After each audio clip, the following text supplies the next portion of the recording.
Can you estimate for Judge Oakley the number of times you've read Miranda rights to suspects?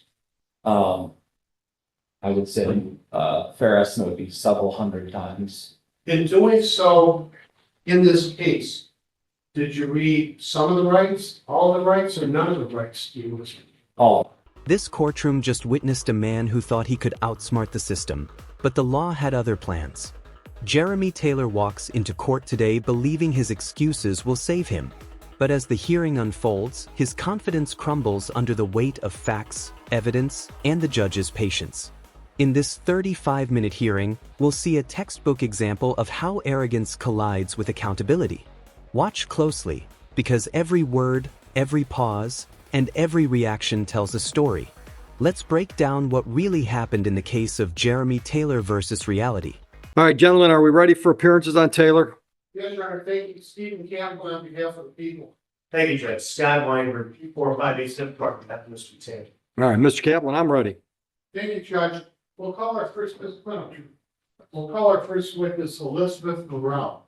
Just ask for sequestration order. I'm not sure who's. I have my officer in charge. All right. This lady's not connected with the case? She's our witness. Oh, you're the witness? Come on up. That's my sister. You're not involved. You're not. Just moral support. Come on up. Watch your step on my ramp right here. Raise your right hand. Do you swear or affirm to tell the truth, the whole truth, and nothing but the truth today? Have a seat right there. Just make yourself comfortable. Mr. Kaplan, when you're ready. Thank you, Your Honor. Good morning. State your name for us. Elizabeth Worrell, How do you spell your last name? Worrell. And Elizabeth as in Queen Elizabeth? Yes. What do you do for work? I work at a logistics company out in New Boston. Taking you back in time to April 23 of this year, 2025, at about 6 in the morning. Do you recall your whereabouts? I was on my way to work on 275, coming up to my exit, to get work.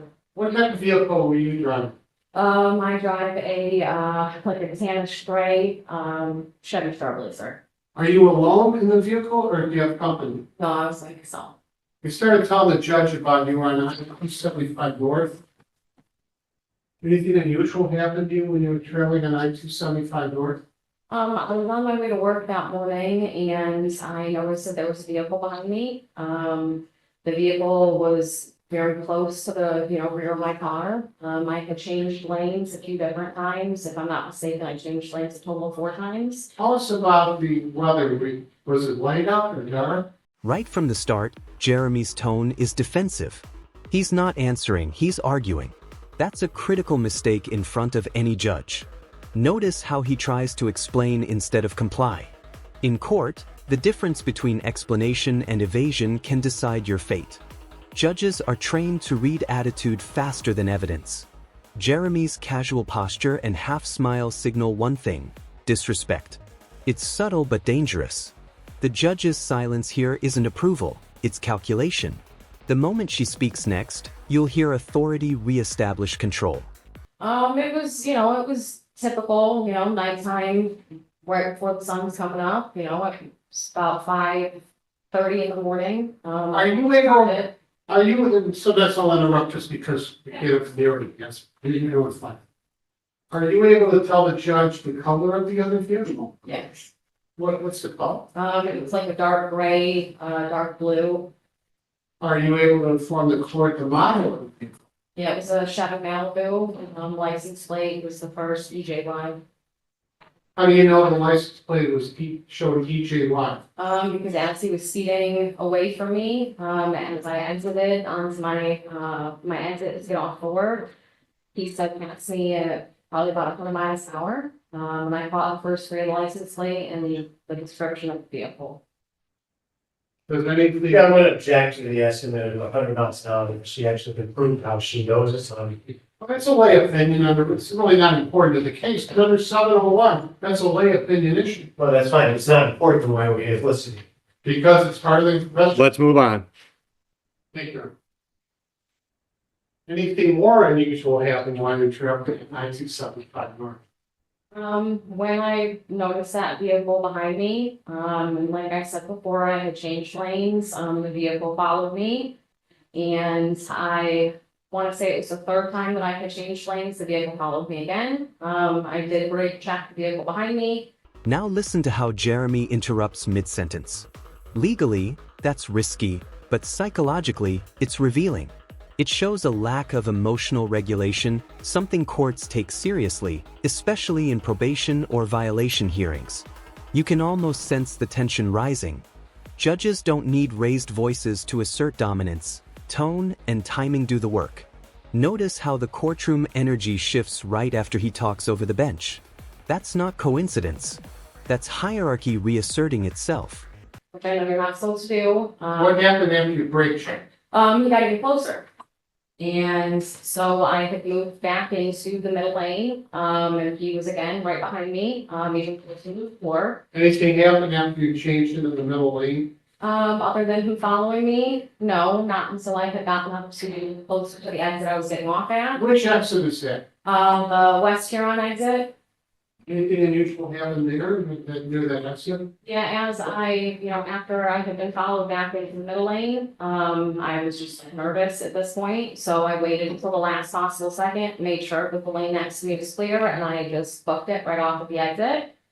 And then that's when the vehicle pulled up next to me. Anything happened when that vehicle pulled next to you? I saw the outline of a handgun, pointed at me. How far were you from the person holding the handgun? The vehicle had moved right next to me in that lane, so. Can you give us an estimate on the distance? I'm gonna walk towards you with the judge's permission, and you stop me when I reach that distance. Probably about right there. Judge, may the record reflect about, I know I'm short, but about 7 feet. Mr. Weinberg? Thank you. Better than you said. That's fine. How certain or uncertain are you that a gun was pointed? 100% positive, I saw the outline of the handgun. What were you thinking when the gun had been pointed at you? That I was gonna be shot. But what did you do, if anything? After the gun had been pointed at you? I just got off right at that exit, and when I had looked over, the vehicle next to me had rolled the window down and pointed that gun at me. I did see the outline of the gun. Was the gun pointed at you on one occasion or 2 different occasions? Just once. This section highlights why courtroom etiquette matters more than most defendants realize.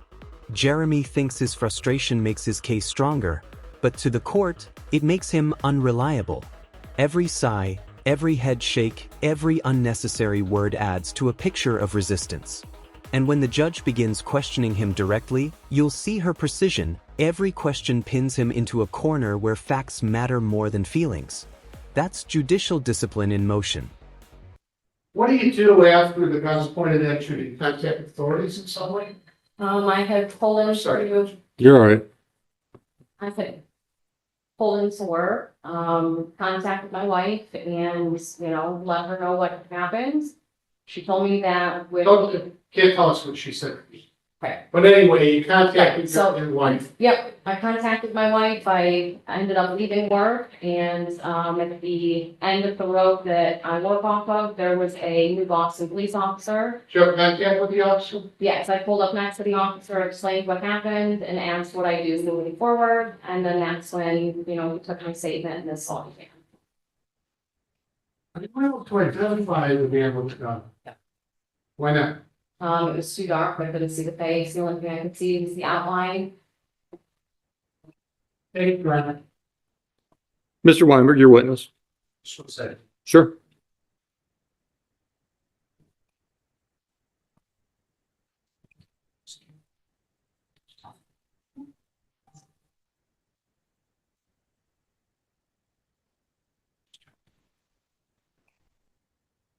Sorry, that's bolster. Sorry.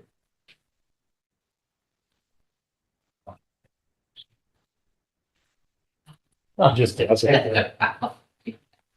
I'm sorry, what was your name? Elizabeth, Laura. Elizabeth, my name is Scott Wayne. I'm going to ask you some questions. If you don't understand them, let me know. I'll stop it when I'll rephrase it, okay? Sure, you said. Sorry, can you identify that man at the table? You cannot identify my client, Mr. Jeremy Taylor, is that correct? Objection's been asked today, Is that correct? You can't identify. it's been an objection asked. Clarification. Here's where things start getting serious. The judge lays out the record, prior incidents, probation terms, or missed obligations. This is where legal accountability becomes mathematical. The court isn't emotional, it's procedural.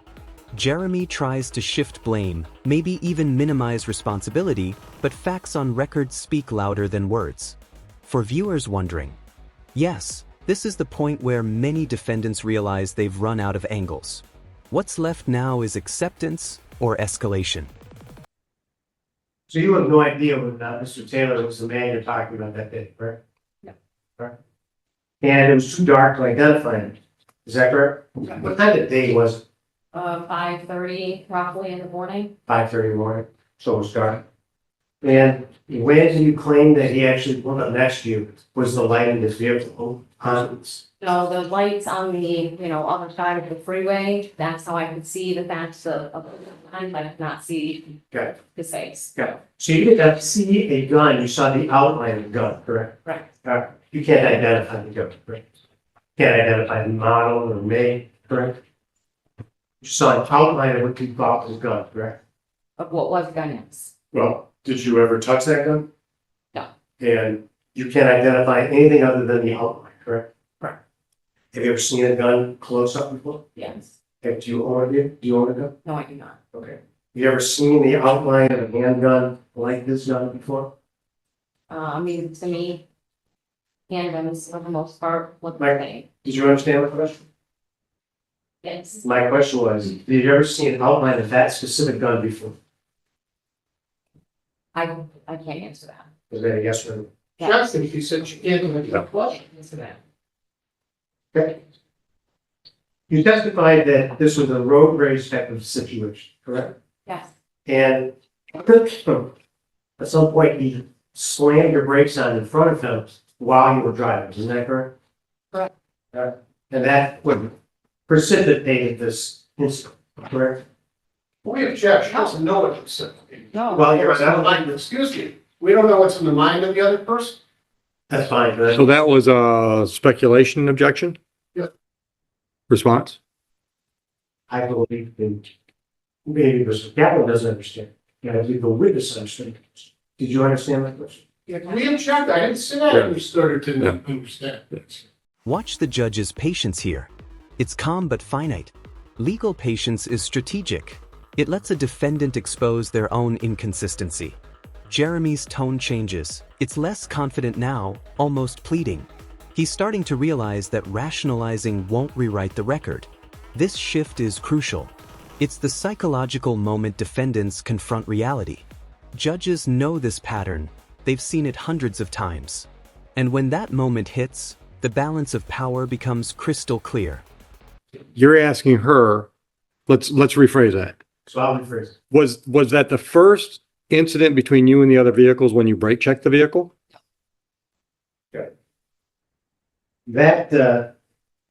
That morning, did you make a statement to the police? Yes. And again, did you tell them at that time that you could not identify the man or the person who allegedly pointed a gun at you? Yes. Okay. And did you ever tell the police that you heard this man say anything? Oh, So you can't identify his voice either, is that correct? correct. You can't identify anything other than you saw the outline of what you think was a gun, correct? Correct. I go for this. Any follow-up? Thank you, Ryan. Go for the question. Ma'am, you can step down. Watch your step on my ramp. Your Honor, we have one other witness, we'll call him, and that's our trooper, Trooper Jonathan Meyer.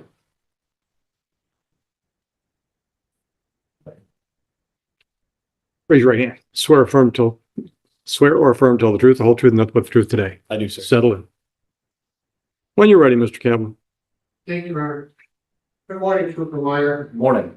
Sir, how many years have you been with the Michigan State Police? 13. So we working on April 23 of 2025. Yes. Can you tell the judge where I-275 near South Huron Road, what municipalities in that area? New Boston In which county? in Wayne County. Well, sir, did you have an opportunity to speak to a woman named Elizabeth Morel? I did. She's the woman who testified a few moments. That's right. Why did you speak to Ms. Morel? Ms. Worrell, explained to us that she was. Don't tell us what she said, I just want to know where you spoke to her. Where I spoke? I'm sorry. That would have been on Huron Avenue, right there, just west of I-275. At this stage, Jeremy's arguments start circling. You'll notice repetition, the same excuse in new words. That's often a sign of desperation. It's what attorneys call a loop of justification. The court, however, operates on linear logic. Facts, evidence, consequence. Repetition doesn't strengthen your case, it drains credibility. When the judge interrupts him here, that's the judicial way of saying, "I've heard enough." It's not rudeness, it's efficiency. She had left the workplace to come to meet with us there. Did you know Ms. Morel before the state? No, How long did you speak to Ms. Morel? probably approximately an hour. Can you describe her demeanor? Shaken, frightened. How did you become involved in this custody? Our dispatch center was contacted by the New Boston Police Department requesting that we make the scene to handle the incident with the others. How much time passed between when dispatch received information about an alleged crime on the freeway and when you met with Ms. Morel? I would say approximately 30 minutes. Quick reminder, did you meet a man named Jeremy Taylor? Yes. If you saw Jeremy Taylor again, you recognize him? Yeah, Look around the courtroom and let us know whether you see Jeremy Taylor. I do, yes, sir. What is he wearing and where is he seated? He is seated next to the defense attorney, wearing a maroon shirt and a finger on his neck. Noted. Thank you, Your Honor. Why did you speak to Mr. Taylor? Mr. Taylor was my suspect, the registered owner of a vehicle matching the description given by the victim. Well, you provided me a license plate, partial license plate number. That's right. What, do you remember what that is? It was EJY with the first three. Who provided that to you? Miss Laurel. In terms of that EJY 275 partial license plate description, did you attempt to determine the owner of the vehicle? Yes. How did you do that? So using our license plate reader cameras in the area, I conducted a search using the criteria provided at partial plate along with a vague vehicle description, and was able to come up with two possible matches to that. Ultimately, you narrow the field. Yes, sir. And who do you narrow it? I'm sorry. Who do you narrow the field? Who's left? In terms of the EJY license, Yeah. have you determined who? Yes, sir. Plate Yes, sir. So from those license plate reader camera photographs taken of that vehicle, I was able to. Now pay attention to body language. The judge leans slightly forward, voice firm, pacing slower. That's controlled authority. Jeremy, meanwhile, folds his arms, breaking eye contact. These are micro moments of power negotiation. In a courtroom, posture speaks as loudly as words. And right here, we see the balance shift fully toward the bench. The tone is no longer conversational, it's conclusive. The judge is now steering toward a verdict or a final directive. Retrieve that full license plate, run that license plate through our law enforcement information network. And through a lien, did it identify anybody? I did, yes. Whom did it identify? It was Mr. Taylor as the registered owner of that vehicle. You know his first name? Jeremy? Did you make any determination as to whether Mr. Taylor, in fact, drove such a vehicle? Yes. And what was the vehicle? Were you able to tell us the color and model and year? Yeah, it's a blue, I believe, 2009 Chevy Malibu. Ultimately, I'm going to skip ahead for a moment. Did you at any point advise Mr. Taylor of his brand? I did, yes. How did that? A traffic stop was conducted. By who? I did. And I pulled him over on 275 near Eureka. Spoke to him briefly, introduced myself, asked him if there were, or he declared to me rather, I didn't have to ask, he declared to me that there was a firearm in the vehicle, that he was a CPL holder. Shortly thereafter, I read his Miranda rights, took him into custody. So don't go any further. Yes, sir. Service the Miranda. Yes, When prizing with such rights, did you do so from your memory or from a form? that's read to him from the form. I read it to him from the form. Can you estimate for Judge Oakley the number of times you've read Miranda rights to suspects? I would say, fair estimate would be several hundred times. In doing so, in this case, did you read some of the rights, all the rights, or none of the rights? Do you listen? All. Sure.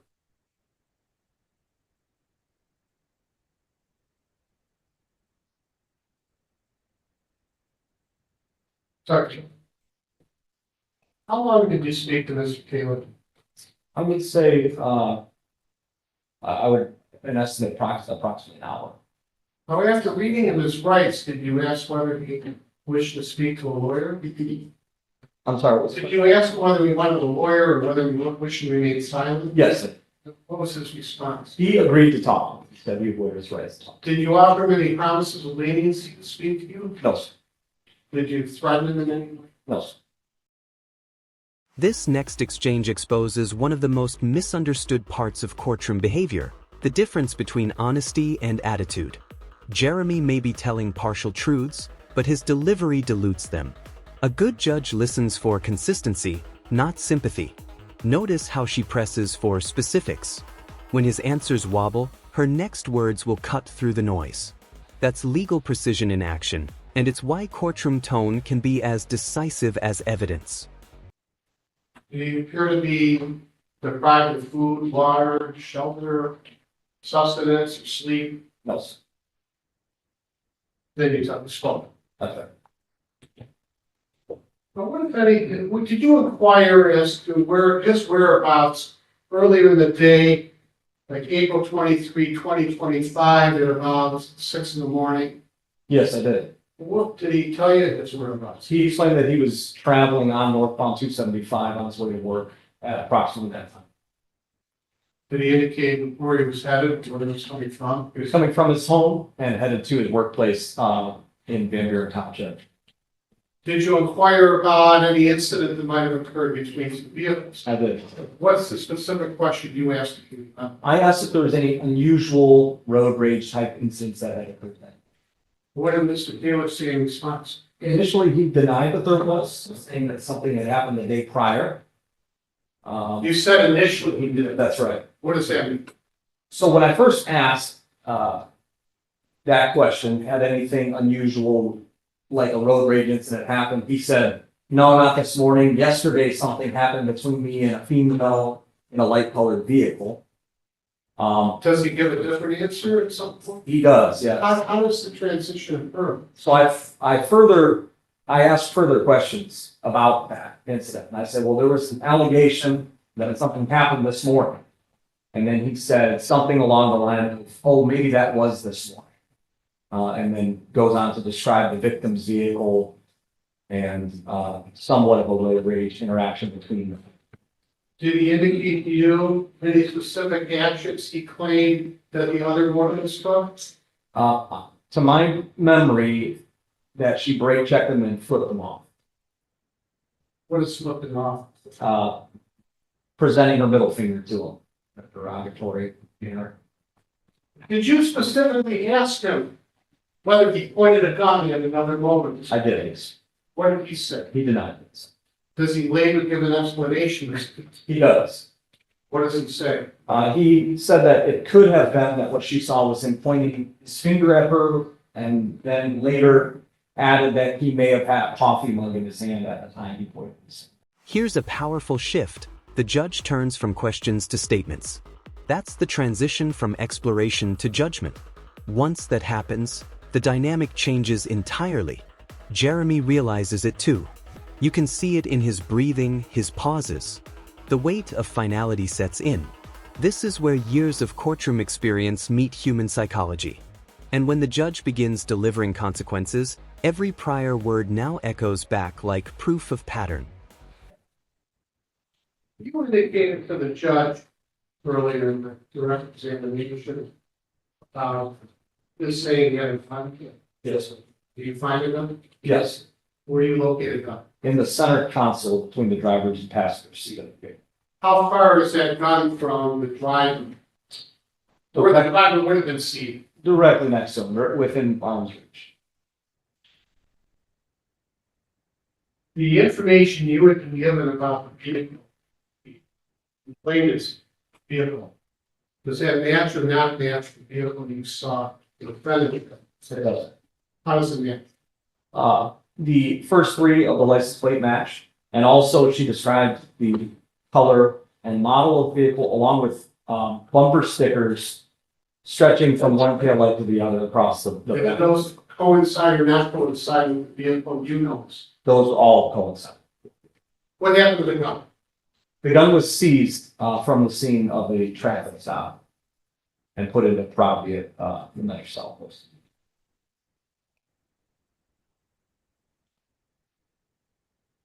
Are you familiar with the term holstered gun? Yes, Gun being holstered? yes. What does that term mean? That means secured in a holster for carrying the firearm. When you recovered the gun from the center console, was it holstered or unholstered? I do not recall. Would your report refresh your memory? Yes, Do you have your report with you? I do not. Judge, do I have permission to approach the witness and have him review his report? Sure.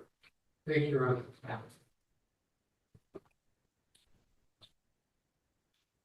Read it yourself, Trooper Meyer. Thank you. Thank you.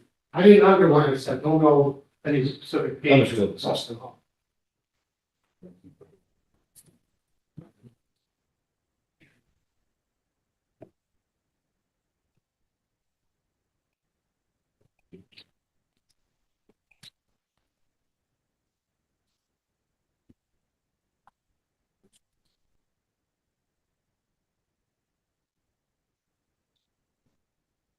Jeremy's tone here softens, almost like regret, but not quite acceptance.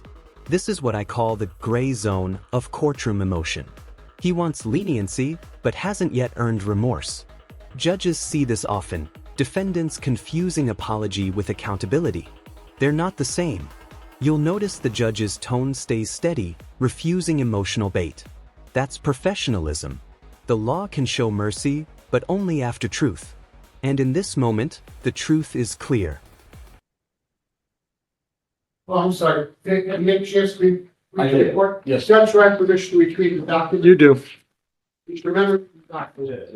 Nobody's critical. What does your memory tell? That in fact, the firearm was in the center console until certain. Was the firearm loaded or unloaded? It was loaded, magazine full. If you investigated shootings in your career, I have, yes. tell the judge, and probably knows, a gun, which is more readily usable, a gun that is holstered or a gun that is unholstered? Uncles.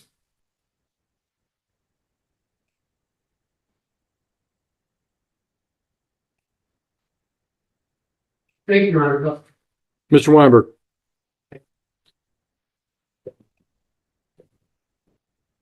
I'm Scott Weinberg. I'm going to ask you some questions if you don't understand something. Yes, sir. So you were called onto the scene by other police officers. Who else was first on the scene? That would have been two Boston police officers. So this wasn't a car, yours was pulled over by a speaker. That's correct, yes. And when you got to the scene, where was my client? That was unknown to me at the time we were applying for this. And at some point, well, let me back. Did you pull my client over? Yes. You pulled him over. Later that afternoon, yes, sir. Okay. So when you pulled him over because of this match and weight, correct? That's correct, yeah. And did you first approach my client's car? I did, yes. It was he in the driver's seat? He was. And he, as you testified, first told you, right when you came out, that he had a CPO, correct? That's right. As he was obligated to do. That's right. You didn't see him on the gun. I did not see the gun at first contact. And in no time did he provide you with the gun, correct? He did not provide me, as in hand me the gun, no, sir. Okay. So Who actually ended up pulling the gun out of the car? Who found the gun? To my recollection, I found it located. Do you remember whether I searched and found the gun in the vehicle? Yes. Now, I had two other troopers with me, so that's why I say to my recollection, I'm the one who pulled it out of the Senate Council. And did you pull it out before or after you interviewed my client? The judge now pivots to structure, discussing probation terms, compliance, and obligations. This is where clarity replaces conflict. Every word she says is legally binding, and Jeremy's responses will determine whether this hearing ends smoothly or escalates into a sanction. It's not about punishment, it's about correction. But if a defendant resists structure, the system has no choice but to reinforce it with consequence.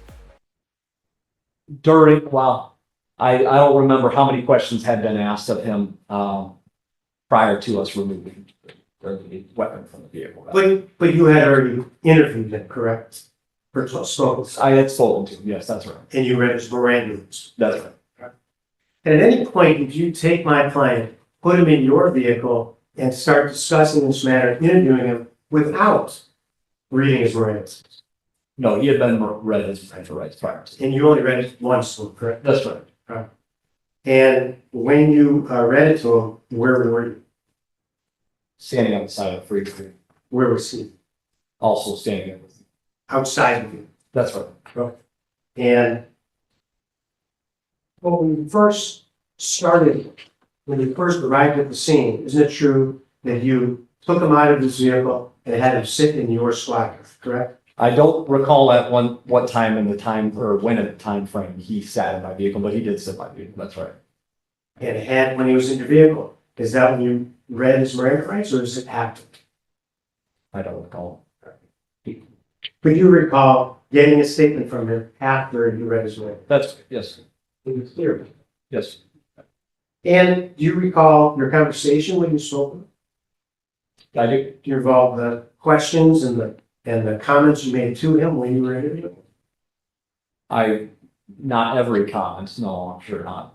But you remember your conversation. Yes. And do you recall telling him the rendition of what was her name, the complainant? Miss Laurel. Miss Morel, what she had told you, or what your understanding is of what the complaint was? Yeah. And that there was some type of pointing the gun at her, correct? Right. Yes. Isn't it true that you told him that he was involved in an accident with this woman? Do you recall that? I don't recall. Do you recall telling him that there was evidence to show that he actually did point the gun at her? Yes. From a video camera? That's right. Do you have any evidence of that? No, sir. So you lied to him about it. Yes, sir. And is it your practice to lie? Objection, he's allowed to lie. Well, I'm asking, He can eat Pinocchio, it doesn't matter. He can say whatever he wants. I understand that, and I agree with you, but that doesn't mean Mr. Weinberg can't ask any questions about it. so is it your practice to lie to a suspect during an investigation? We object to that question. It doesn't matter what his practice is. It could have been the first time he lied, or he lies all the time. It's not relevant. That would be an irrelevant. Go ahead. Relevance objection. At this point, you can almost feel the atmosphere shift. The courtroom is quieter. Jeremy's resistance fades, replaced by reflection. This is the part where lessons land. You'll notice his tone drop, his answers shorter. That's the mind transitioning from defense to realization. For the audience, this is where the case transforms from legal drama to human story. Because beneath every ruling, there's a person learning the hard truth about responsibility. It's not only relevant, rather, it's also goes to his experience and his practice as a trooper. The prosecutor went into excruciating detail about how many types of stops he had, whether or not he's had gun types of investigations, whether or not he loaded, how he knows is it practical to have something on his hip if it's holstered or not. I'm just going by his practice in terms of interviewing witnesses. You're stretching, but I'll allow it. So is it your practice to lie to a suspect while you're doing an investigation? It's not necessarily my practice, no, sir. But you chose to do it in this. Yes. And you knew that, I can't remember her name, was it Miss Laura? That's right. Miss Laura. Just for the record, is it, how do you spell? Oh, W-O-R-R. Warren. Got it. So, isn't it because Miss Laura could not identify my, Isn't that correct? I'm sorry, what is the? You had told him and lied to him that there was evidence to show that he pointed the gun other than the smoke or around, saying that someone pointed a gun because she could not identify my client. Isn't that correct? Well, checking the question, I'm still analyzing to understand. Well, did you understand the truth? I'm struggling to understand the question. So let me rephrase it. Why did you lie to my client about the picture showing that a picture that didn't exist, showing that he pointed a gun? Judge and relevancy, it doesn't prove or disprove anything in the Yeah, contrary. what's the relevance? Well, that's why he was trying to get my client to admit something. Well, I'll take judicial notice that it seems to have worked, if that helps. Well, did he say that he agreed that he actually did point a gun? No, So he denied it. that's right. At any time, before you read his Miranda rights or after you read his Miranda rights, did he ever say that he pointed a gun? He did not. In fact, he did say that he might have pointed his finger or a cup. Isn't that correct? That's right. And did you hear Ms. Borrell's testimony today? I did. And you, Judge, you can't comment on another witness's testimony. I didn't ask him about it. I just asked him to be heard. That's not relevant. So you did hear. Objection, there's an objection on the table. So let me ask you this. I'll Go rephrase ahead. the question. As the hearing nears its end, the judge delivers final remarks, balanced, firm, but fair. These closing words are often the most impactful. They summarize not just the legal outcome, but the moral undertone. Choices have patterns, and accountability isn't optional. Jeremy's silence here says more than any speech could. It's the silence of realization, when words finally run out, but consequences remain. Besides Ms. Borrell saying she saw an outline of a gun, is there any evidence you collected showing that my client pointed a gun at Ms. Borrell? No.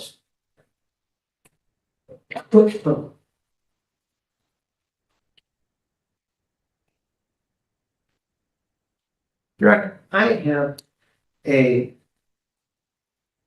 do you recall whether or not your squad car had a video on the side? It does, yes. And do you recall whether that recorded any of your conversation with my client in your vehicle? Yes. And you recall whether or not, had you reviewed that book? It's been some time. I reviewed it, either that day or that week. But it's your sworn testimony that prior to interviewing my client in that vehicle or outside the vehicle or any time that day, that you read his Miranda rights, correct? Yes, I read him his right. I have no further questions. Mr. Kaplan, any redirect? Thank you, Your Honor.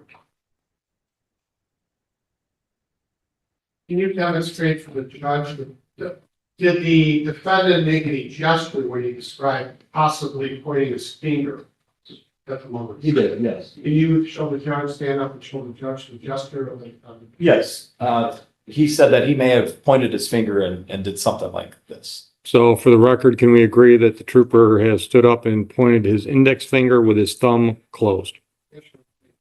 An apt description? Go ahead. Nothing. All right, any recross? Trooper, you can step down. Watch your step on the ramp. Your Honor, before that, Any defense witnesses? Argument? running an interesting case before you, and we have a very good defense lawyer. Judge, in this case, the witness says a gun was pointed at her. Could she be mistaken? Yes, she could be mistaken. The question is the probable cause of the gun was pointed at. She seems certain, Judge. Despite a very effective cross-examination by Mr. Weinberg, she said that was a gun. I saw the outline of the gun. I've seen guns. That was a description. Now, in terms of who the culprit is, whoever did this, Judge, allegedly did it. He's driving a dark-colored Chevrolet Malibu with the first three digits of the license plate being EJ5. Now, think about that, Your Honor. Think of the coincidence if he's got the right guy. It needs somebody else driving a dark-colored Chevrolet Malibu in that area on I-275 North. Was involved in this, that license plate links him. Can I say to you, and you said this carefully, you're 100% sure? No, but think of the likelihood of this license plate featuring EJY and it being a dark-colored Chevrolet Malibu. And he had a gun in the car. It wasn't wholesome. Now that's important. means it's readily accessible. This was a low-grade incident that spiraled out of control, and it's very unfortunate, but fortunately, nobody was injured. And the finger, once he thinks he's been nailed, oh yeah, they might have some video, they might have something where I'm pointing the gun, so, oh, maybe it was my finger. That's not something you forget, Judge. It wasn't as though he had been interviewed weeks later. Yeah, maybe he had quite enough finger.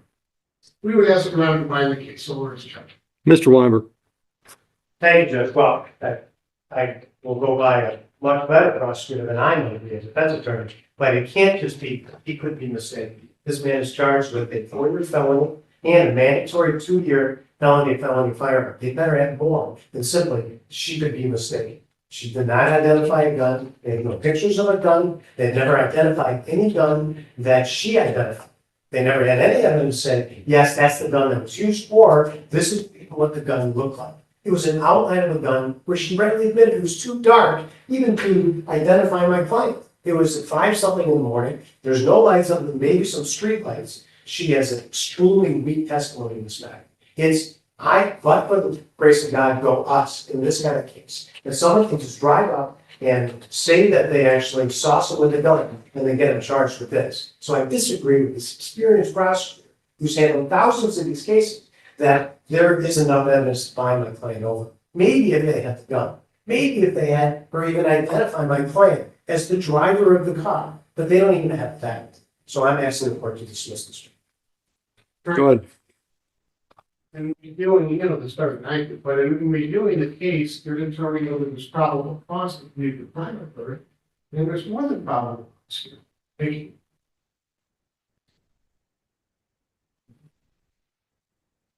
I don't see any way in hell of getting a conviction, but the probable cause burden has been met. I'm tempted to dismiss it just so we don't waste any more judicial resources, but that's not my role. I'm going to bind it over. Thank you. Thank you. AOI is October 29. October 29, 9 a.m. Bond will continue. Good luck downtown, gentlemen. Thank you. What you just witnessed was more than a hearing. It was a masterclass in courtroom discipline. Jeremy Taylor entered this room trying to out-talk justice and left reminded that truth doesn't need volume. This case shows why respect, composure, and honesty matter more than clever excuses. Every defendant becomes a lesson, and every hearing a mirror. If you found this breakdown insightful, don't forget to subscribe for more real courtroom analysis. Because behind every judgment lies a story worth understanding, and this one was no exception.